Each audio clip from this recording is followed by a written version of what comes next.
ಕೊರತೆಗಳ ಕಾಣಬಹುದು. ಸಂಗನ ಶರಣರ ಮನದೆಂದು ಮಾತನಾಡಿದರೆ ಸನ್ನಿಧಿಯ ಆಶೀರ್ವಚನ ಅದೊಂದು ವರ್ಷ ಪರ್ಯಂತರವಾಗಿ ನಮಗೆಲ್ಲ ಶುಭವನ್ನು ಹರಿಸ್ತಾ ಇದೆ. ದಯಮಾಡಿ ಎಲ್ಲರೂ ಲಕ್ಷ್ಯ ಕೊಟ್ಟು ಕೇಳಿ ಗುರುವಿನ ಬೇಕಾಗಿ ಬೇಡಿಕೊಳ್ತಾರೆ. ಜೊತೆಯಲ್ಲಿ ಇವತ್ತಿನ ದಿವಸ ನಡೆತಕ್ಕಂಥ ಸ್ಮರಣ ಕಾರ್ಯಕ್ರಮದ ದಾಸೋಹ ಸೇವೆಗಳಿಗೆ 21 ರೂಪಾಯಿಗಳನ್ನು ಸ್ವಲ್ಪ ಒಳ್ಳೆಯವರು ನೀಡಿದ್ದಾರೆ. ಅವರಿಗೂ ಸಹ ಗುರುಗಳ ಸದಾಗಿ ಅಂತ ಬೇಡಿಕೊಳ್ತಾರೆ. ಯದ್ಭಾಸ ಭಾಸತೆ ವಿಶ್ವಂ ಯತ್ಸುತೆ ನಾನುವಂತೆ ನಮಸ್ತಸ್ಮೈ ಗುಣಾತೀತ ವಿಭವಾಯ ಪರಾತ್ಮನೆ. ಮಣ್ಣ ಕಣಕಣದಲ್ಲಿ ಕಂಪು ತಣಿವುಗಳಿರಲಿ, ಮಣ್ಣ ಕಣಕಣದಲ್ಲಿ ಕಂಪು ತಣಿವುಗಳಿರಲಿ, ಒಲವಿನೊರತೆ ಎಂದು ಬತ್ತದಿರಲಿ, ಒಲವಿನೊರತೆ ಎಂದು ಬತ್ತದಿರಲಿ. ಕಸವು ರಸವಾಗಿ, ಕಸವು ರಸವಾಗಿ, ಬಾಳು ನಂದನವಾಗಿ, ಬಾಳು ನಂದನವಾಗಿ ಶ್ರೀ ಜಗದ್ಗುರು ರೇಣುಕಾಚಾರ್ಯರ ಕೃಪಾಶೀರ್ವಾದ ಹೊಳೆಯಾಗಿ ಹರಿದು ಬರಲಿ, ಹೊಳೆಯಾಗಿ ಹರಿದು ಬರಲಿ, ಹೊಳೆಯಾಗಿ ಹರಿದು ಬರಲಿ. ಸದಾ ಪೂಜನೀಯರಾದ ವೀರಶೈವ ಧರ್ಮದ ಒಡೆಯರಾದ ಜಗದಾದಿ ಜಗದ್ಗುರು ಪಂಚಾಚಾರ್ಯರನ್ನ ಬೃಹನ್ಮಂದಿರದಲ್ಲಿ ನೆನೆಸಿಕೊಂಡು ಆರಾಧ್ಯ ಗುರುಗಳಾದ ಲಿಂಗೈಕ್ಯ ಕೊಟ್ಟೂರು ಬಸವೇಶ್ವರ ಶಿವಾಚಾರ್ಯರನ್ನ, ಲಿಂಗೈಕ್ಯ ಉಮಾಪತಿ ಶಿವಾಚಾರ್ಯರನ್ನ ಭಕ್ತಿಯಿಂದ ಪ್ರಾರ್ಥನೆಯನ್ನು ಮಾಡಿಕೊಂಡು ಸದಾ ಶ್ರೀಮಠದ ಕಾರ್ಯಗಳಿಗೆ ಬೆಳಕಾದ ಶ್ರೀಮಂದಿರಂಜನ ಪ್ರಣವಸ್ವರೂಪಿ ಶಿವಶಾಂತವೀರ ಶಿವಯೋಗಿಗಳ ದಿವ್ಯ ಚೇತನಕ್ಕೆ ಅಡೆಮಣಿದು ಇಂದಿನ 351ನೇ ಮಾಸಿಕ ಶಿವಾನುಭವದ ಶಿವಕೀರ್ತನೆಯನ್ನ ಸಲ್ಲಿಸಿದ ವೇದಮೂರ್ತಿ ಶಿವರಾಜ ಶಾಸ್ತ್ರಿಗಳು ತಾವರೆಗೆರೆಯವರಿಗೆ ಹಾಗೂ ಅವರಿಗೆ ತಬಲಾ ಸಾಥಿಯನ್ನು ಮಾಡಿದ ವೇದಮೂರ್ತಿ ಬಸಯ್ಯನವರೇ, ಇಂದಿನ ಶಿವಾನುಭವದ ಭಕ್ತಿ ಸೇವೆಯನ್ನು ಸಮರ್ಪಿಸಿದ ಶ್ರೀ CS ದೀಕ್ಷಾವತಿ ಮಠ ಧಾರವಾಡವರೇ, ಅಮಿತ್ ಕುಮಾರ್ ಎಂಟಿ ಮತ್ತು ಅರ್ಚನಾ ದಾವಣಗೆರೆಯವರೇ, ತಂದೆ ತಾಯಿಯ ಸ್ಮರಣಾರ್ಥವಾಗಿ ಶ್ರೀಮತಿ ಗೌರಮ್ಮ ಹಾಗೂ ಹನುಮಂತಪ್ಪ ಪಾರ್ಕೆಯವರೇ,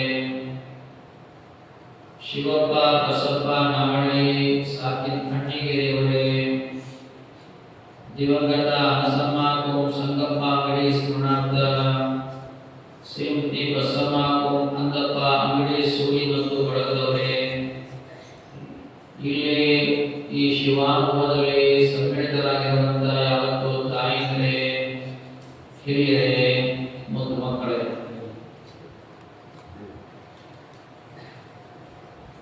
351ನೇ ಮಾಸಿಕ ಶಿವಾನುಭವ ಪ್ರತಿ ತಿಂಗಳು ಸಹ ಶ್ರೀಮಠದಲ್ಲಿ ಶಿವಾನುಭವ ಕಾರ್ಯಕ್ರಮ ನಿರಂತರವಾಗಿ ಸಾಗಿಕೊಂಡು ಬಂದಿರುವಂತಹ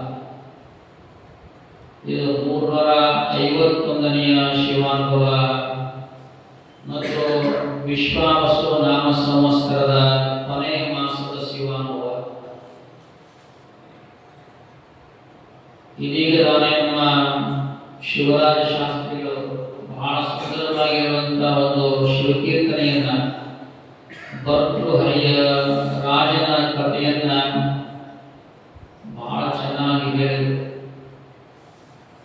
ಯಾವುದೇ ಕಥೆಗಳಿರಲಿ, ಪುಣ್ಯಾತ್ಮರ ಜೀವನ ಚರಿತ್ರೆಗಳಿರಲಿ, ಅವೆಲ್ಲ ನಮಗೆ ದಾರಿಗೆ ಬೆಳಕಾಗಬೇಕು. ಭರ್ತೃಹರಿ ಒಂದು ಗುರುವಿನ ಸಾನ್ನಿಧ್ಯವನ್ನು ಪಡೆದು ಎಂತಹ ಸಾಮರ್ಥ್ಯವನ್ನ ಸಿದ್ಧಿಯನ್ನ ಸಂಪಾದಿಸಿಕೊಂಡ ಅಂತದೆಲ್ಲ ಕೇಳಿದರು. ಲೋಕದಲ್ಲಿ ಜಗತ್ತನ್ನ ಬೆಳಗಲಿಕ್ಕೆ ಬೇಕಾಗಿರುವಂತಹ ಸೂರ್ಯ ಹೇಗೆ ಅವಶ್ಯನೋ, ಒಂದು ದಿವಸ ಸೂರ್ಯ ಬರದೇ ಇದ್ರೆ ಏನಾಗುತ್ತೆ ಅಂತ ಸ್ವಲ್ಪ ವಿಚಾರ ಮಾಡಿ. ಜಗತ್ತು ಕತ್ತಲೆಯಲ್ಲಿ ಮುಳುಗಿ ಹೋಗುತ್ತೆ. ರವಿ ಭಾಸ್ಕರನ ಆಗಮನ ಅನ್ನುವಂಥದ್ದು ಬಹಳ ಅವಶ್ಯ. ಜಗತ್ತನ್ನ ಬೆಳಗಲು, ಪ್ರಾಣಿ ಪಕ್ಷಿಗಳಿಗೆ ಜೀವವನ್ನು ತುಂಬಲು, ಸಸ್ಯಗಳಿಗೆ ಶಕ್ತಿಯನ್ನು ತುಂಬಲು, ಮನುಷ್ಯರ ದೈನಂದಿನ ಕಾರ್ಯಕಲಾಪ ನಡೆಯಬೇಕಾದ್ರೆ ಸೂರ್ಯ ಅನ್ನುವಂಥದ್ದು, ರವಿ ಅನ್ನುವಂಥದ್ದು, ಭಾಸ್ಕರ ಅನ್ನುವಂಥದ್ದು ಬಹಳ ಅವಶ್ಯ. ಜಗತ್ತನ್ನ ಬೆಳಗುವಂತಹ ಸೂರ್ಯ ಎಷ್ಟು ಅವಶ್ಯನೋ ಹಾಗೆ ಮನುಷ್ಯರ ವ್ಯಕ್ತಿತ್ವವನ್ನು ಬೆಳಗಲು ಗುರು ಬಹಳ ಅವಶ್ಯ ಅನ್ನುವಂಥದ್ದು ನಾವು ಯಾರು ಮರಿಬಾರದು. ಅದಕ್ಕೆ ಎಲ್ಲ ಮಹಾತ್ಮರು, ಜ್ಞಾನಿಗಳು, ಸಂತರು ಹೇಳಿದರು, ಗುರುವಿನ ಗುಲಾಮನಾಗುವ ತನಕ ದೊರೆಗೆ ದಂಡ ಮುಕುತಿ ಅನ್ನುವಂಥದ್ದನ್ನು ಹೇಳಿದರು.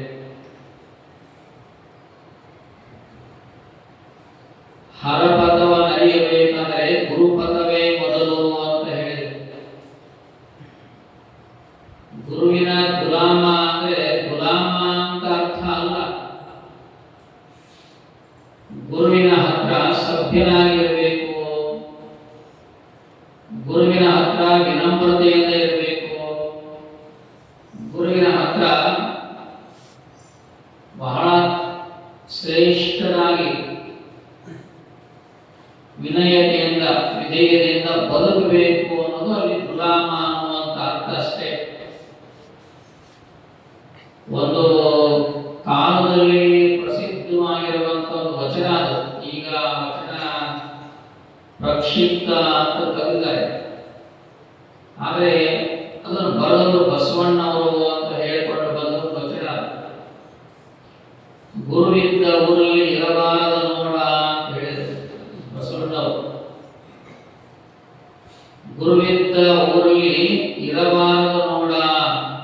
ಬಹಳ ಆಶ್ಚರ್ಯ ಅನ್ಸುತ್ತೆ ಈ ಮಾತು ಕೇಳಿದ್ರೆ. ಇದ್ದರೆ ಇರೋ, ಗುರುವಿದ್ದ ಊರಲ್ಲಿ ಇರಬಾರದು ನೋಡ. ಇದ್ದರೆ ಇರೋ, ಅವರ ಮಾತನ್ನ ತಿರಸ್ಕರಿಸದಂತೆ ಬದುಕು ಅಂತ ಹೇಳಿದರು. ಇರಬೇಕಲ್ಲಿ. ಹೆಂಗಿರ್ಬೇಕಂದ್ರೆ ಗುರುವಿನ ಮಾತನ್ನ ತಿರಸ್ಕಾರ ಮಾಡದ ಹಾಗೆ ಬದುಕಬೇಕಂತ. ಗುರುವಿನ ಜೊತೆ ಹೋಗಬಾರದು ನೋಡ ಅಂತ ಹೇಳಿದರು. ಏನಪ್ಪಾ ಇದು ಕೆಲವರಿಗೂ ಕ್ವಶನ್ ಮಾರ್ಕ್ ಪ್ರಶ್ನೆ ಆಗುತ್ತೆ. ಏನಪ್ಪಾ ಗುರುವಿನ ಜೊತೆ ಹೋಗಬಾರದು ಏನಾಗದೆ? ಗುರುವಿನ ಜೊತೆ ಹೋಗಬಾರದು ನೋಡ. ಹೋದರೆ ಹೋಗು, ಹೋದರೆ ಹೋಗು, ಗುರುವಿನ ನೆರಳನ್ನ ತುಳಿಯದಂತೆ ಹೋಗು ಅಂತ ಹೇಳಿದರು. ಎಷ್ಟು ಅದ್ಭುತವಾದ ಮಾತು. ಗುರುವಿನ ಜೊತೆ ಹೋಗಪ್ಪ, ಆದ್ರೆ ಗುರುವಿನ ನೆರಳನ್ನು ಸಹ ತುಳಿಬಾರದು, ಹಂಗೆ ಹೋಗ್ಬೇಕಂತ. ಇವತ್ತ ಗುರು ಅಂದ್ರೆ ಅರ್ಥ ತಿಳಿದುಕೊಳ್ಳದೇ ಇರುವಂತಹ ಜನ ಇದ್ದಾರೆ. ಗುರುವಿಗೆ ಗೌರವವನ್ನು ತೋರಿಸದೇ ಇರುವಂತಹ ಜನ ಇದ್ದಾರೆ. ಗುರು ಅಂದ್ರೆ ನಿಂದೆ ಮಾಡುವಂತ ಜನ ಇದ್ದಾರೆ. ಅದಕ್ಕೆ ಭರ್ತೃಹರಿ ಅನ್ನುವಂತ ರಾಜ ಹೇಗೆ ಗುರು ಸೇವೆಯನ್ನು ಮಾಡಿದ ಅನ್ನೋದನ್ನು ಅರ್ಥ ಮಾಡಿಕೊಂಡ್ರೆ, ಒಬ್ಬರ ನಾಡಿನಲ್ಲಿ ಪಂಚಾಕ್ಷರ ಗವಾಯಿಗಳು ಗುರುಗಳ ಸೇವೆಯನ್ನು ಹೆಂಗೆ ಮಾಡಿದ್ರು, ಪುಟ್ಟರಾಜ ಗವಾಯಿಗಳು ಗುರುಗಳ ಸೇವೆಯನ್ನು ಹೆಂಗೆ ಮಾಡಿದ್ರು, ಕಲಬುರಗಿ ಶರಣಬಸವೇಶ್ವರರು ಗುರುವಿನ ಸೇವೆಯನ್ನು ಹೆಂಗೆ ಮಾಡಿದ್ರು, ಇಲ್ಲೇ ಪಕ್ಕದಲ್ಲೇ ಇಟಗಿಯ ಭೀಮಾಂಬಿಕೆ ಆಕೆ ಕೂಡ ಗುರುವಿನ ಸೇವೆಯನ್ನು ಹೆಂಗೆ ಮಾಡಿದ್ರು, ಗುರುವನ್ನು ಎಷ್ಟು ಗೌರವ ಕಂಡ್ರು ಅಂತ. ಮತ್ತೆ ಸಜ್ಜಲಗುಡ್ಡದ ಶರಣಮ್ಮ ಹೇಗೆ ದೊಡ್ಡ ಬಸವರ ಬಗ್ಗೆ, ಗುರುವಿನ ಬಗ್ಗೆ ಎಂತ ಭಯಭಕ್ತಿಯನ್ನು ತೋರಿಸ್ತಿದ್ರು ಅಂತ ಅರ್ಥ ಮಾಡಿಕೊಂಡ್ರೆ, ಇವತ್ತ ಗುರುವನ್ನು ಮೀರಿಸಿ ಸಜ್ಜಲಗುಡ್ಡದ ಶರಣಮ್ಮ ಬೆಳೆದರು ಅಂತ ನಾವೆಲ್ಲ ಕಾಣ್ತೀವಿ, ನೋಡ್ತೀವಿ, ಕೇಳ್ತೀವಿ. ಅದಕ್ಕೆ ಗುರು ಅಂದ್ರೆ ಸಾಮಾನ್ಯ ಅಲ್ಲ, ಸೂರ್ಯನಂತೆ. ಗುರು ಅಂದ್ರೆ ಸೂರ್ಯ ಅಷ್ಟೇ ಅಲ್ಲ, ಗುರು ಉತ್ತಮವಾದ ಗಾಳಿ ಇದ್ದಂತೆ, ಶುದ್ಧವಾದ ಗಾಳಿ ಇದ್ದಂತೆ. ಶುದ್ಧವಾದ ಗಾಳಿ ಯಾರಿಗೂ ಬೇಡ? ಗಾಳಿ ಯಾರಿಗೂ ಬೇಡ ಅಂತ ಅಲ್ಲಿ ಬರೋದೇ ಇಲ್ಲ. ಶುದ್ಧವಾದ ಗಾಳಿ, ನಾವು ಕ್ಷಣ ಕ್ಷಣದಲ್ಲೂ ಗಾಳಿಯನ್ನು ಸ್ವೀಕಾರ ಮಾಡ್ತೇವೆ, ಉಸಿರು ತಗೊಳ್ತೇವೆ. ನಮ್ಮ ಉಸಿರಿನಲ್ಲಿ ಶುದ್ಧವಾದ ಗಾಳಿ ಬಂದ್ರೆ ಮಾತ್ರ ನಮ್ಮ ದೇಹಕ್ಕೆ ಅದು ಅವಶ್ಯವಾಗಿ ಬೇಕಾಗುತ್ತೆ. ಒಂದು ವೇಳೆ ಆ ಶುದ್ಧವಾದ ಗಾಳಿ ಇರಲಿಕ್ಕೆ ನಾವು ಬದುಕಲಿಕ್ಕೆ ಸಾಧ್ಯ ಆಗುವುದಿಲ್ಲ. ಗುರು ಅಂದ್ರೆ ಶುದ್ಧವಾದ ಗಾಳಿ ಇದ್ದ ಹಾಗೆ. ಗುರು ಅಂದ್ರೆ ಏನಪ್ಪಾ? ದೀಪ, ಜ್ಯೋತಿ ಇದ್ದ ಹಾಗೆ. ಜ್ಯೋತಿ ಯಾರಿರ್ತಾನೆ ಬೇಡ? ದೀಪ ಯಾರಿರ್ತಾನೆ ಬೇಡ? ಕತ್ತಲೆ ಅನ್ನುವಂಥದ್ದು ನಮಗೆ ಭಯವನ್ನ ಹುಟ್ಟಿಸುತ್ತೆ. ಬೆಳಕು ಬಂದ್ರೆ ಸಾಕು ನಮಗೆ ಸಂತೋಷ ಆಗುತ್ತೆ. ಹಾಗೆ ಗುರು ಅಂದ್ರೆ ಬೆಳಕು ಇದ್ದ ಹಾಗೆ, ಜ್ಯೋತಿ ಇದ್ದ ಹಾಗೆ. ಗುರು ಅಂದ್ರೆ ಗಾಳಿ ಇದ್ದ ಹಾಗೆ, ಜ್ಯೋತಿ ಇದ್ದ ಹಾಗೆ. ಗುರು ಅಂದ್ರೆ ನಮಗೆ ಪುಷ್ಪ ಹೇಗಿರುತ್ತೆ, ತೋಟದಲ್ಲಿರುವಂತಹ ಹೂಗಳು ಹೇಗಿರ್ತವೆ, ಸುಗಂಧವನ್ನ ಬೀಸ್ತಾರಲ್ಲ. ಸುಗಂಧ ಯಾರಿಗಾನೆ ಬೇಡ? ಎಲ್ಲರಿಗೂ ಬೇಕು. ಗುರು, ನೀನು ತೋಟದಲ್ಲಿ ಹೋದ್ರೆ ಇವನಿಗೆ ಸುಗಂಧ ಬೀರಬಾರ್ದು, ಇವನಿಗಷ್ಟೇ ಬೀರಬೇಕು ಅಂತ ಹೂವುಗಳು, ಪುಷ್ಪಗಳು ಅನ್ನೋದು ಯಾವಾಗಲೂ ಆ ತೋಟದಲ್ಲಿ ಓಡಾಡುವಂತ ಎಲ್ಲರಿಗೂ, ಒಳ್ಳೆಯವರಿಗೂ ಕೆಟ್ಟವರಿಗೂ ಆ ಸುಗಂಧವನ್ನ ಪುಷ್ಪಗಳು ಹೇಗೆ ಕೊಡ್ತಾವೋ, ಸುವಾಸನೆಯನ್ನ, ಸುಗಂಧವನ್ನ, ಗಾಳಿಯನ್ನ ಹೇಗೆ ಕೊಡ್ತಾರ ಗುರು, ಹಾಗೇನೆ ಗುರು ಆದವನು ಎಲ್ಲರನ್ನೂ ಸಮಾನವಾಗಿ ಕಾಣ್ತಾನೆ, ಎಲ್ಲರಿಗೂ ಆ ಗಂಧವನ್ನ ನೀಡ್ತಾನೆ. ಅದಕ್ಕೆ ಗುರು ಬಹಳ ಶ್ರೇಷ್ಠವಾಗಿರುವಂತ ವ್ಯಕ್ತಿ. ಸಾಮಾನ್ಯವಾಗಿ ಗುರುವನ್ನ ನಂಬಿದವರು ಯಾರೂ ದುಃಖಕ್ಕೆ ಈಡಾಗಿಲ್ಲ. ನಿಮಗೆ ಗೊತ್ತಿದೆ, ಹೈದರಾಬಾದ್ ನಿಜಾಮ ಅಂತ ಅರಸಿದ್ದ. ಆ ಅರಸನಿಗೆ ಕುಷ್ಠರೋಗ ಬಂದಿತ್ತು. ಕುಷ್ಠರೋಗ ಬಂದಂತ ಹೈದರಾಬಾದ್ ನಿಜಾಮನಿಗೆ ಯಾರೋ ಒಂದು ವಾರ್ತೆಯನ್ನು ಮುಟ್ಟಿಸಿದ್ರು, ನಿನಗೆ ಈ ಕುಷ್ಠರೋಗದ ಬೇರೆ ನಿವಾರಣೆ ಆಗಬೇಕಾದ್ರೆ ನೀನು ಕೊಪ್ಪಳದಲ್ಲಿರುವಂತಹ ಗವಿಸಿದ್ದೇಶ್ವರರ ದರ್ಶನವನ್ನು ಪಡೆದುಕೋ ಅಂತ ಹೇಳಿದ್ರು. ಆಗ ನಿಜಾಮರಿಗೆ ಸುದ್ದಿ ತಲುಪಿದ ಮೇಲೆ ಅವರು ಅಲ್ಲಿಂದ ಹೈದರಾಬಾದ್ ಕೊಪ್ಪಳಕ್ಕೆ ಬಂದರು. ಸ್ವತಃ ಹೈದರಾಬಾದ್ ನಿಜಾಮ ಅರಸರು ಕೊಪ್ಪಳಕ್ಕೆ ಬಂದು ಗವಿಸಿದ್ದೇಶ್ವರರ ದರ್ಶನ ಮಾಡಿಕೊಳ್ಬೇಕು ಅಂತ ಒಂದು ಸುದ್ದಿಯನ್ನ ತಮ್ಮ ಮಂತ್ರಿ ಅಥವಾ ಸಹಚರ ಮೂಲಕ ಗವಿಸಿದ್ದೇಶ್ವರ ಗವಿಮಠಕ್ಕೆ ಸುದ್ದಿ ಕಳಿಸಿದ್ರು. ಕೊಪ್ಪಳದ ಗವಿಮಠದ ಕಥೆ ಇದೆ ಅಂತ ಹೇಳೋದು. ಆವಾಗ ಗವಿಸಿದ್ದೇಶ್ವರರಿಗೆ ಈ ಸುದ್ದಿ ಹೋಯಿತು. ಬೆಳಗ್ಗೆ ನಾಳೆ ಮಹಾರಾಜ ಹೈದರಾಬಾದ್ ನಿಜಾಮರು ತಮ್ಮ ದರ್ಶನಕ್ಕೆ ಬರ್ತಾ ಇದ್ದಾರೆ, ಇಷ್ಟೇ, ಮತ್ತೇನಿರಲಿಲ್ಲ. ಕುಷ್ಠರೋಗ ಬಂದಿತ್ತವರಿಗೆ. ಅಲ್ಲಿ ಹೋದಾಗ ಬೆಳಗ್ಗೆ ದರ್ಶನಕ್ಕಾಗಿ ಬಂದರು. ಬಟ್ ಏನಾಗಿತ್ತಂದ್ರೆ ಗವಿಸಿದ್ದೇಶ್ವರರು ತಮ್ಮ ದ್ವಾರ ಬಾಗಿಲನ್ನು ಮುಚ್ಚಿದ್ರು, ತೆರೆದಿಲ್ಲ.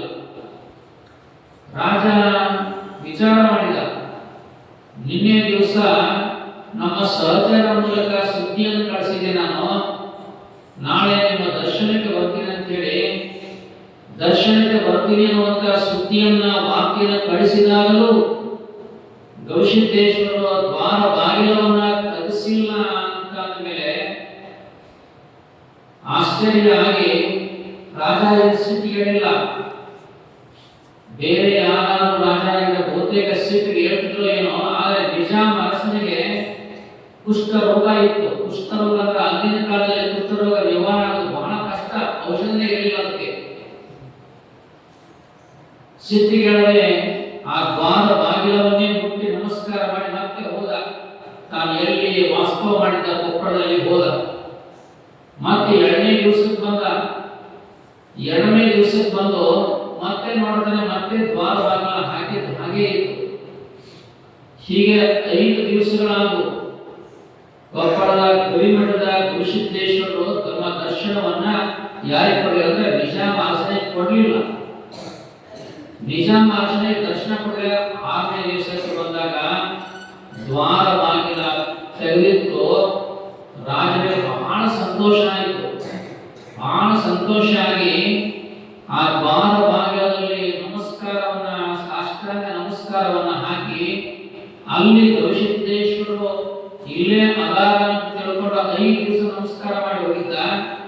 6ನೇ ದಿವಸಕ್ಕೆ ಆ ಮಣ್ಣನ್ನೆಲ್ಲ ಮೈಗೆ ಸ್ಪರ್ಶ ಮಾಡಿಕೊಂಡು ಒಳಗಡೆ ಕಾಲು ಇಟ್ಕೊಂತ ಹೋಗ್ಬೇಕಾದ್ರೆ ತನಗೆ ತನ್ನ ಮೈಗೆ ಆ ಒಂದು ಅವರು ಪಾದ ಸ್ಪರ್ಶ ಮಾಡಿರ್ತಕ್ಕಂಥ ಮಣ್ಣಿನ ಧೂಳಿನ ಕಣಗಳ ತನ್ನ ಮೈಗೆ ಧರಿಸಿಕೊಂಡು ನೇರವಾಗಿ ಹೋಗಿ ಗವಿಸಿದ್ದೇಶ್ವರ ದರ್ಶನ ಮಾಡ್ತಾನೆ.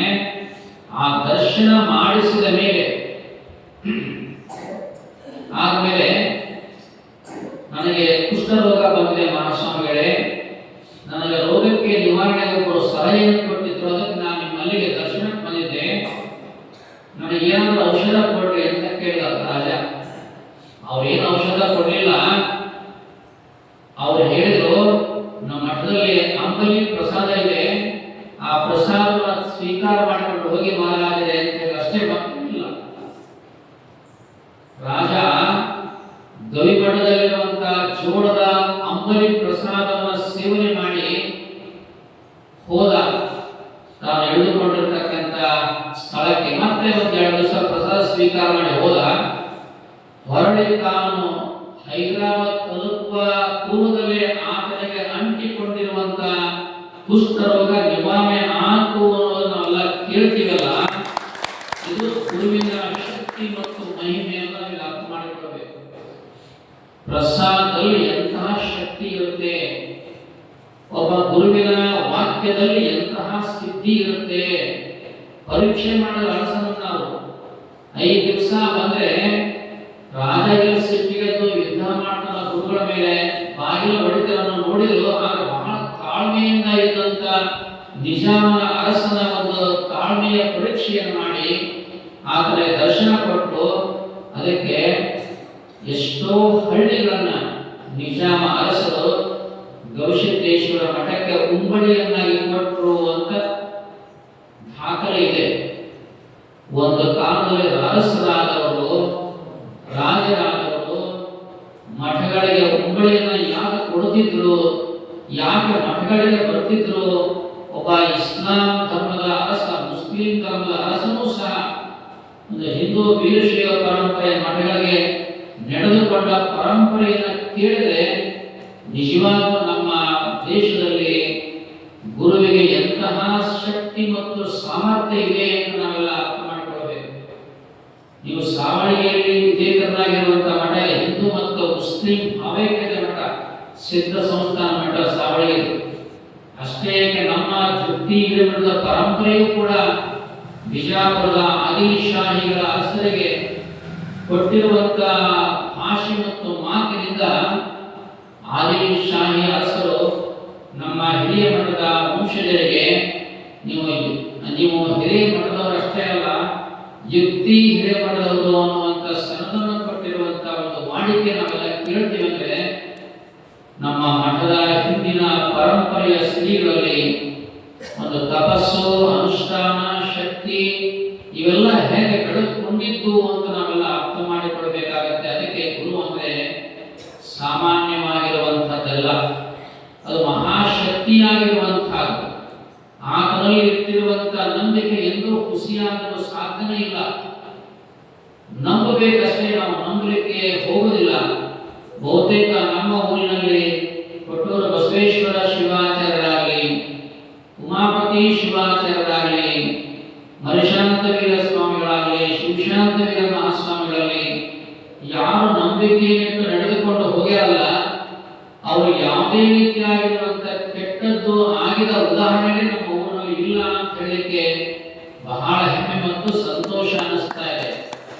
ಯಾರು ಬೇಡಿ ಬರ್ತಾರೋ, ಯಾರು ಶ್ರದ್ಧೆಯಿಂದ ನಡೆದುಕೊಳ್ತಾರೋ ಅವರ ಇಷ್ಟಾರ್ಥವನ್ನ ಬಹುತೇಕ ಎಲ್ಲ ಪುಣ್ಯಾತ್ಮರು ಹರಸಿರುವಂತಹದ್ದು, ನೀಡಿರುವಂತಹದ್ದು ಈ ಲೋಕದಲ್ಲಿ ಇತಿಹಾಸವಾಗಿರುವಂತಹದ್ದು. ಇಲ್ಲೇ ಕೋಳಿಕೊಪ್ಪದ ಹುಚ್ಚಿರಪ್ಪಜ್ಜ ಆಗಲಿ, ಗದಗ ಪಕ್ಕದಲ್ಲಿರ್ತಕ್ಕಂಥ ಹೊಸಳ್ಳಿ ಬೂದೀಶ್ವರರಾಗಲಿ, ಶಿಶುನಾಳ ಶರೀಫರಾಗಲಿ, ಗೋವಿಂದ ಭಟ್ಟರಾಗಲಿ, ನವರುಂದ ಲಿಂಗಾಯೇಶ್ವರರಾಗಲಿ, ಎಚ್ಚರೇಶ್ವರರಾಗಲಿ ಬಹಳ ಜನ ಸಂತರು ಹೀಗೆ ಬರ್ತಾರೆ. ಅದಕ್ಕೆ ನಮ್ಮಲ್ಲಿ ಇವೆಲ್ಲಗಳ ಬಗೆಗೆ ನಂಬಿಕೆ ಇರಬೇಕಾಗಿರುವಂತಹದ್ದು ಬಹಳ ದೊಡ್ಡದಾಗಿರುವಂತಹದ್ದು. ನಂಬಿಕರಳೆಯವು ಎನ್ನನೇ ಶಿವನು, ನಂಬರು ನಚ್ಚರು ಬೈದೆ ಕರೆವರು ಲೋಕದ ಮನುಷ್ಯರು ಅಂತ ಶರಣರು ಹೇಳಿರೋದಕ್ಕೆ ನಮ್ಮ ನಂಬಿಕೆ ಬಹಳ ಕಮ್ಮಿ ಇದೆ. ನಾವು ನಂಬುವುದಿಲ್ಲ, ಆದರೆ ನಂಬಬೇಕು ಅನ್ನುವಂಥದ್ದು ಬಹಳ ಮುಖ್ಯವಾಗಿರುವಂತಹದ್ದು. ಪ್ರತಿಯೊಂದು ಧರ್ಮದಲ್ಲಿ ಪ್ರಾರ್ಥನೆಗೆ ಮಹತ್ವ ಇದೆ, ಪ್ರತಿಯೊಂದು ಧರ್ಮದಲ್ಲಿ ಪೂಜೆಗೆ ಮಹತ್ವ ಇದೆ, ಪ್ರತಿಯೊಂದು ಧರ್ಮದಲ್ಲಿ ಗುರುವಿಗೆ ಮಹತ್ವ ಇದೆ. ಅದಕ್ಕೆ ಗುರುವಿನ ಗುಲಾಮನಾಗುವ ತನಕ ದೊರೆಗೆರಣ್ಣ ಮುಕುತಿ ಅನ್ನುವಂಥದ್ದಿದೆಯಲ್ಲ, ಆತನ ಸೇವೆಗೆ ಸದಾ ಇರಬೇಕು ಅನ್ನುವಂಥದ್ದು ಬಹಳ ಮುಖ್ಯವಾಗಿರುವಂಥದ್ದು. ಈ ಕಾರಣದಿಂದ ನಮ್ಮ ಶಾಸ್ತ್ರಿಗಳು ಇವತ್ತ ಈ ಬಹುತೇಕ ಒಂದು 2 ವರ್ಷದಿಂದ ಪುರಾಣಕ್ಕೆ ಕೀರ್ತನೆ ಬೈದರು. ನಮ್ಮೂರಿಗೆ ಪುರಾಣ ಬಹಳ ಸಲ ಕರೆದೇವು ಅವರು. ನಮ್ಮ ಮಠಕ್ಕೆ ಅವ್ರು ಬರಲೇ ಇಲ್ಲ, ಹಂಗೆ ಶಿವಕೀರ್ತನೆಗೆ ಅಷ್ಟೇ ಬಂದು ಹೋಗ್ಯಾರ. ಆದ್ರೂ ನಮ್ಮೂರಿಗೆ ವೀರಭದ್ರೇಶ್ವರನ ದೇವಸ್ಥಾನಕ್ಕೆ ಪುರಾಣ ಹೇಳಿ ಹೋಗಿದ್ದಾರೆ ಅನ್ನುವಂಥದ್ದು ನಮಗೂ ಕೂಡ ಸಂತೋಷದ ವಿಚಾರ ಅಂತ ಹೇಳ್ತಾರೆ. ಪುರಾಣಕ್ಕೆ ಬರ್ಲಿಕ್ಕೆ ಬರಲಿಲ್ಲ, ಶಿವಕೀರ್ತನೆಗೆ ಸದಾ ಬರಲಿ, ಅದು ಬರುವಾಗ 2 ವೀಲರ್ ಮೇಲೆ ಬರಬೇಡಿ, 4 ಗಾಲಿ ಕಾರ್ ತಗೊಂಡ್ಬಿಡಿ, ಬಸ್ಗೆ ಬರ್ರಿ, 2 ಗಾಲಿ ವಾಹನ ಮೇಲೆ ಅಲ್ಲಿಂದ ಅವರಿಗೆ 2 ಗಾಲಿ ಮೇಲೆ ಬರ್ತಾರೆ. ಎಷ್ಟೋ ಅವರಿಗೆ ಒಂದು ಶ್ರದ್ಧೆ ಮತ್ತು ಭಕ್ತಿ. ಬಹಳ ಹಳೆ ತೆಲುಗಾಣ ಶಾಸ್ತ್ರಿಗಳು ಪುಟ್ಟರಾಜ ಕವಿ ಗವಾಯಿಗಳವರ ಸೇವೆಯನ್ನು ಮಾಡಿ ಬಹಳ ಜನ, ಒಂದು 12 ಜನ ಇದ್ರು. ನಾವು ಸಣ್ಣ ಹುಡುಗಿದ್ದಾಗ ಅವ್ರು ನೋಡ್ತಿದ್ದೇವೆ. ಬಹಳ ವರ್ಚಸ್ಸು ಅವಾಗ, ಆ ವರ್ಚಸ್ ಕಾಲದಲ್ಲಿ ಬರ್ತಿಲ್ಲ, ಅವ್ರಿಗೆ ಬಹಳ ಡಿಮಾಂಡ್ ಅವ್ರಿಗೆ ಶಾಸ್ತ್ರಿಗಳಿಗೆ. ಆದರೆ ಈಗೂ ಕೂಡ ಅದೇ ತೆರನಾಗಿರುವಂತಹ ಸಭ್ಯತೆ, ಒಂದು ವಿನಯತೆ ಅವರಲ್ಲಿ ಕಂಡು ಬರುತ್ತೆ. ದೊಡ್ಡದಾದ ಮೇಲೆ, ಮಾಗಿದ ಮೇಲೆ ಮನುಷ್ಯ ಬಹಳ ದೊಡ್ಡ ಗುಣ ಇಟ್ಕೋಬೇಕಂತ ಅವಾಗ ಉನ್ನತವಾದ ಸ್ಥಾನವನ್ನ ಹೊಂದಿದ ಮೇಲೆ ದೊಡ್ಡತನ ಇರಬೇಕು. ಹಾಗೆ ಅಂತ ದೊಡ್ಡತನವನ್ನ ಅವರು ಬೆಳೆಸ್ಕೊಂಡಾರ ಹೊರತು ದಡ್ಡತನವನ್ನ ಇಟ್ಟುಕೊಂಡಿಲ್ಲ ಅಂತ ಹೇಳಲಿಕ್ಕೆ ಬಯಸ್ತಾರೆ. ಅವ್ರ ಬಗ್ಗೆ ಅವರು ಹೇಳುವ ಕೀರ್ತನೆಗಳ ಬಗೆಗೆ ವಿಚಾರಗಳು ಸ್ವಲಿತವಾಗಿ ಬರುವಂತವರು, ಬರೆದುಕೊಂಡು ಹೇಳೋ ವಿಚಾರಗಳಲ್ಲ. ಯಾವಾಗಲೂ ನಮ್ಮ ಮಠಕ್ಕೆ ಬಂದರೂ ಒಂದು ಕಥೆಯನ್ನ, ಶಿವಕೀರ್ತನೆಯ ರೂಪದಲ್ಲಿ ಒಂದು ಕಥೆಯನ್ನು ಹೇಳಿ, ಸುಮ್ಮನೆ ಪ್ರವಚನ ಮಾಡುವುದರ ಬದಲು ಒಂದು ಕಥೆಯನ್ನು ಹೇಳಿ ಜನರಿಗೆ ಆ ಕಥೆಯ ಒಂದು ರಸಸ್ವಾದವನ್ನು, ಕಥೆಯ ಮೂಲಕ ಅವರು ಪರಿವರ್ತನೆ ಆಗುವುದನ್ನ ತೋರಿಸಿ ತಿಳಿಸಿಕೊಡ್ರಿ ಅಂತ ನಾವು ಕೇಳ್ಕೊಡ್ತೀವಿ. ಆ ರೀತಿ ಕಾರ್ಯಕ್ರಮ ಮಠದಿಂದ ಸಾಗಿ ಬಂದಿರುವಂತಹದ್ದು ವೀರಹತ್ಯ ಬಗ್ಗೆ ನಡೆದಿದೆ. ಇನ್ನು ಮುಂದೆ ನಮ್ಮ ಉಮೇಶ್ ನಮ್ಮ ಶಾಸ್ತ್ರಿ ಹೇಳಿದ್ರು, ನಾಳೆ ನಡೆಯುವಂತ ಒಂದು ಭವ್ಯ ಸಮಾರಂಭ ಅಂದ್ರೆ ಮೇ 6ನೇ ತಾರೀಕಿನಿಂದ ಮೇ 10ನೇ ತಾರೀಕಿನವರೆಗೆ ನಡೆಯುವಂತ ಭವ್ಯ ಸಮಾರಂಭ ಈ ಊರಲ್ಲಿ ಆಗುತ್ತೆ ಅಂತ ನಿಮಗೆಲ್ಲ ಗೊತ್ತಿದೆ. ಅದರ ತಯಾರಿ ಮಾಡಬೇಕಾಗಿರುವಂತದ್ದು ನಿಮ್ಮ ಮೇಲೆ ಇರ್ತಕ್ಕಂಥ ಭಾರ. ನೀವು ಎಷ್ಟು ಪ್ರಮಾಣದಲ್ಲಿ ತಯಾರಿ ಮಾಡ್ತೀರಿ ಅನ್ನೋದು ನೀವು ವಿಚಾರ ಮಾಡಬೇಕು. ಹಾಗಾಗಿ ನಾಳೆ ಮತ್ತೊಂದು ಪೂರ್ವಭಾವಿ ಸಭೆಯನ್ನ ಶ್ರೀಮಠದಲ್ಲಿ ಬೆಳಗ್ಗೆ 11 ಗಂಟೆಗೆ ಕರೆಯಲಾಗಿದೆ. ಎಲ್ಲಾ ಸಮುದಾಯದವರು, ಎಲ್ಲಾ ಧರ್ಮೀಯರು, ಎಲ್ಲಾ ಜಾತಿಯರು, ಹಿರಿಯರು, ಕಿರಿಯರು, ಯುವಕರು, ತಾಯಿಗಳು ಕರೆಸಿಕೊಳ್ಳದೆ ಬೆಳಗ್ಗೆ 11 ಗಂಟೆಗೆ ತಾವೆಲ್ಲ ಇಲ್ಲಿ ಬರಬೇಕು. ಈಗಾಗಲೇ ಗೊತ್ತಿರುವ ಹಾಗೆ 5 ಜನ ಜಗದ್ಗುರುಗಳಿಗೆ ಆಹ್ವಾನವನ್ನು ಕೊಟ್ಟು ಬಂದಿದ್ದಿರುವಂತಹದ್ದು. 10ನೇ ತಾರೀಕಿಗೆ ಊರಲ್ಲಿ ಅಡ್ಡಪಲ್ಲಕ್ಕಿ ಮಹೋತ್ಸವ ಕಾರ್ಯಕ್ರಮ ಆಯೋಜನೆ ಮಾಡಿದ್ದು ಈಗಾಗಲೇ ನಿರ್ಧಾರ ಆಗಿರುವಂತಹ ಒಂದು ಸಂದರ್ಭ. ಅದಕ್ಕೆ ಬೇಕಾಗಿರ್ತಕ್ಕಂಥ ತಯಾರಿಯನ್ನು ನಾವು ಮಾಡಬೇಕಾಗಿದೆ. ತಯಾರಿಗಾಗಿ ನೀವೆಲ್ಲ ಸಿದ್ಧರಾಗಬೇಕು. ನಾಳೆ ಯಾವ್ಯಾವ ಕಾರ್ಯಗಳನ್ನ ನಾವು ಮಾಡಬೇಕು ನೋಡ್ಬೇಕಲ್ಲ, ಚರ್ಚೆ ಮಾಡಬೇಕು. ಯಾಕಂದ್ರೆ ಈಗಾಗಲೇ ರೈತರು ತಮ್ಮ ರೈತಾಪಿ ಕೆಲಸವನ್ನು ಮುಗಿಸ್ಯಾರ ಅಂತ ನಾವು ತಿಳ್ಕೊಂಡಿದ್ವಿ. ನಿಮ್ಮ ಕಡಲೆ ರಾಶಿ ಇತ್ತು ಮಾಡಿದ್ರಿ, ಗೋವಿನ ಜೋಳ ರಾಶಿ ಇತ್ತು ಮಾಡಿದ್ರಿ, ಇನ್ನು ಜೋಳ ಮತ್ತು ಗೋಧಿ ರಾಶಿಗಳು ಮಾತ್ರ ಬಾಕಿ ಇರ್ಬೋದು. ಅವು ರಾಶಿನ ಆದಷ್ಟು ಒಂದು ವಾರದಲ್ಲಿ ನೀವೆಲ್ಲ ಮುಗಿಸ್ಕೊಂಡ್ರೆ ನಿಮ್ಮ ರೈತರ ಬದುಕಿನ ಕಾರ್ಯಕ್ರಮಗಳು ಮುಗಿದ್ರೆ ಮತ್ತೆ ನಾವು ಮಠದ ಕಾರ್ಯಕ್ಕೆ ನಿಮ್ಮೆಲ್ಲ ತೊಡಗಿಸಲಿಕ್ಕೆ ಸಾಧ್ಯವಾಗುತ್ತೆ. 1-1.5 ತಿಂಗಳು ನೀವೆಲ್ಲ ಶ್ರಮಿಸಿದ್ರೆ ಈ ಕಾರ್ಯಕ್ರಮವನ್ನು ಅತ್ಯಂತ ಯಶಸ್ವಿಗೊಳಿಸಲಿಕ್ಕೆ ಆಗುತ್ತೆ ಅನ್ನೋ ಮಾತನ್ನ ಹೇಳಿ ಬಯಸ್ತೇವೆ. ಅದಕ್ಕೆ ಬೇಕಾಗಿರ್ತಕ್ಕಂಥ ತಯಾರಿ ಒಂದೇ ದಿವಸದಲ್ಲಿ ಆಗಲು ಸಾಧ್ಯ ಇಲ್ಲ. ಆ ತಯಾರಿಗಾಗಿ ನೀವೆಲ್ಲ ಸನ್ನದ್ಧರಾಗಬೇಕು. ಮತ್ತು ಯಾವ ಕಾರ್ಯವನ್ನ ಯಾರು ಮಾಡಬೇಕು ಅನ್ನೋದು ನಾಳೆ ಚರ್ಚೆ ಮಾಡೋಣ. ಇಷ್ಟೇ ಅಲ್ಲ, ಈ ಬಾರಿ ನಿಮಗೆಲ್ಲ ಕಡಲೆ, ಗೋವಿನ ಜೋಳ ಎಲ್ಲ ಚೆನ್ನಾಗಿ ಬೆಳೆ ಬಂದಿದೆ. ಇವಾಗ ಜೋಳ ಕೂಡ ಬೆಳೆ ಚೆನ್ನಾಗಿದೆ ಅಂತ ನಾವೆಲ್ಲ ಕೇಳಿಪಟ್ಟಿವಿ. ಹೆಸರು ಒಂದೇ ನಿಮಗೆ ಅಷ್ಟು ಚಲೋ ಫಸಲು ಕೊಟ್ಟಿಲ್ಲ. ಹೆಸರು ಫಸಲು ಕೊಟ್ಟಿಲ್ಲ ಅಂದ್ರೂ ಕೂಡ ಹೆಸರು ಬರುವಂತ ಕೆಲಸ ನೀವೆಲ್ಲ ಈಗ ಮಾಡ್ತೀವಿ ಅನ್ನೋ ಕಾರಣಕ್ಕಾಗಿ ಅದಕ್ಕೆ ಬೇಕಾಗಿರ್ತಕ್ಕಂಥದ್ದು ಅಂದ್ರೆ ಆರ್ಥಿಕವಾಗಿ ಹಣಕಾಸು ಸಂಗ್ರಹ ಬಹಳ ದೊಡ್ಡ ಪ್ರಮಾಣದಲ್ಲಿ ಆಗಬೇಕಾಗುತ್ತೆ. ಸುಮಾರು 1 ಕೋಟಿ ರೂಪಾಯಿ ಬೇಕು ಈ ಕಾರ್ಯಕ್ರಮ ಮಾಡಬೇಕಾದ್ರೆ. 1 ಕೋಟಿ ರೂಪಾಯಿಯನ್ನು ಸಂಗ್ರಹ ಮಾಡಬೇಕು. ಅದಕ್ಕೆ ನೀವೆಲ್ಲ ದುಡಿಮೆ ಸಂಪಾದನೆ ಮಾಡಿರ್ತಕ್ಕಂಥದನ್ನ ಈ ಒಂದು ದೊಡ್ಡದಾಗಿರುವಂತಹ ಸಮಾರಂಭಕ್ಕೆ ವಿನಿಯೋಗ ಮಾಡೋದಕ್ಕೆ ನೀವು ಸನ್ನದ್ಧರಾಗಬೇಕು. ಆದಷ್ಟು ಹೆಚ್ಚಿನ ಪ್ರಮಾಣದ ದಾನವನ್ನ, ನಿಮ್ಮ ಯಾವುದೇ ರೀತಿಯಾಗಿರುವಂತಹ ದಾನವನ್ನ ಈ ಒಂದು ಕಾರ್ಯದಲ್ಲಿ ತೊಡಗಿಸಬೇಕು ಅನ್ನೋದನ್ನ ಹೇಳಕ್ಕೆ ಬಯಸ್ತೇವೆ. ನಾಳೆ ಚರ್ಚೆ ಮಾಡೋಣ. ಹಾಗಾಗಿ ಎಲ್ಲರೂ ಸರಿಯಾಗಿ ನಾಳೆ ಬೆಳಗ್ಗೆ 11 ಗಂಟೆಗೆ ಶ್ರೀಮಠಕ್ಕೆ ಆಗಮಿಸಿರಿ ಅಂತ ಹೇಳ್ತಾ, ಇವತ್ತಿನ ಶಿವಾನುಭವ ಸೇವೆಯನ್ನು ಮಾಡಿದವರು CS ದೀಕ್ಷಾಂತಿ ಮಠರು, ಅಮಿತ್ ಕುಮಾರ್ ಮತ್ತು ಸಹೋದರಿ ಅರ್ಚನಾ ಅವರು, ಗೌರಮ್ಮ ಹನುಮಂತಪ್ಪ ಬಾರ್ಕೇರವರು, ಶಿವಪ್ಪ ಬಸಪ್ಪ ರಾಮಣಿಯವರು, ಅನಸಮ್ಮನ ಸ್ಮರಣಾರ್ಥವಾಗಿ ಬಸಮ್ಮ ಅಂದಪ್ಪ ಅಂಗಡಿಯವರೆಲ್ಲ ಸೇವೆಯನ್ನು ಮಾಡಿದರು. ಸ್ಥಾಯಿ ನಿಧಿಯನ್ನ ಹಣವನ್ನು ಕೊಟ್ಟಿದ್ರು. ಈ ಕೊಟ್ಟಿರ್ತಕ್ಕಂಥ ಹಣದಿಂದ ಅದರಿಂದ ಬಂದಿರತಕ್ಕಂಥ ಮೊಬೈಲ್ ಪಡೆದುಕೊಂಡು ಈ ಒಂದು ಶಿವಾನುಭವದ ದಾಸೋಹ, ಪ್ರಸಾದ ಇತ್ಯಾದಿ ಸೇವೆಯನ್ನು ಮಾಡ್ತಾ ಇದ್ದೇವೆ. ಮತ್ತೆ ಯಾರು ದಾನಿಗಳು, ಪುಣ್ಯಾತ್ಮರು ಈ ಶಿವಾನುಭವಕ್ಕೆ ಸ್ಥಾಯಿ ನಿಧಿಯನ್ನು ಕೊಡೋದ್ರಿಂದ ಅವರು ಕೂಡ ಕೊಟ್ಟು ಮತ್ತಷ್ಟು ಕೈ ಜೋಡಿಸಿ ಈ ಕಾರ್ಯ ನಿರಂತರವಾಗಿ ಸಾಗಿ ನೀವೆಲ್ಲ ಅನುಕೂಲ ಮಾಡಬೇಕು ಅಂತ ನಾವು ಕೇಳಿದ್ವಿ. ಅಂಗಡಿ ಬಸಮ್ಮ ಅವರು ಈಗ 3 ವರ್ಷ ಆಗಿ ಎಷ್ಟಾಗಿತ್ತು? ಎಷ್ಟು ವಯಸ್ಸಾಗಿತ್ತು? 101 ವಯಸ್ಸಾಗಿ ಬಹುತೇಕ 4-5 ದಿನಗಳ ಹಿಂದೆ ಅವರು ಶಿವೈಕ್ಯರಾದರು ಅಂತ ಕೇಳಿದ್ರು. ನೋಡಿ, ಇವತ್ತು ಅವರು ಮನೆಯಲ್ಲಿ ಅವರ ಮೊಮ್ಮಕ್ಕಳು ಮಕ್ಕಳೆಲ್ಲ ಸೇರಿ ಅವರ ದಿವಸವನ್ನ ತಿಥಿಯನ್ನು ಮಾಡಿದ್ದಾರೆ. ಸರಿಯಾಗಿ ಇವತ್ತಿನ ದಿವಸ ಆಕೆಯ ಒಂದು ಶಿವಾನುಭವ ಕಾರ್ಯಕ್ರಮ ಶ್ರೀಮಠದಲ್ಲಿ ನಡೆದಿರುವಂತಹದ್ದು. ಅವರ ಮಕ್ಕಳು, ಅವರ ಮೊಮ್ಮಕ್ಕಳು ಸೇರಿ ಆ ಅಜ್ಜಿಯ ಹೆಸರಿಂದ ಕೊಟ್ಟಿರ್ತಕ್ಕಂಥ ಸಂಪತ್ತಿನೆಲ್ಲ ಅದು ಸಾರ್ಥಕ ಆಗಿದೆ. ಆಕೆಯ ಆತ್ಮಕ್ಕೆ ಶಾಂತಿ ಸಿಗಲಿ. ಆ ಕೆಲಸವನ್ನ ಮಂಥನ ಮಾಡಿಕೊಂಡು ಬಂದಿರುವಂತಹದ್ದು ಹೆಮ್ಮೆಯನ್ನು ತರುವಂತಹದ್ದು ಅಂತ ಹೇಳ್ತಾ, ಒಟ್ಟಾರೆ ಸೇವೆ ಮಾಡಿರ್ತಕ್ಕಂಥ ಎಲ್ಲರಿಗೂ ಭವಿಷ್ಯದೇಶ್ವರನ ಮತ್ತು ಗುರುಗಳ ಆಶೀರ್ವಾದ ಸದಾ ಇರಲಿ ಅಂತ ಹೇಳಿ ಈ ಸಮಾರಂಭ ಮುಗಿದ ಮೇಲೆ ಎಲ್ಲರೂ ಪ್ರಸಾದವನ್ನು ಸ್ವೀಕಾರ ಮಾಡಿ ಅಂತ ಹೇಳಿ ನಮ್ಮ ಸಂದೇಶಕ್ಕೆ ವಿರಾಮ ಕೊಡ್ತಾ ಇದ್ದೇವೆ. ಶಿವಂ ಭೂಯಾತ್.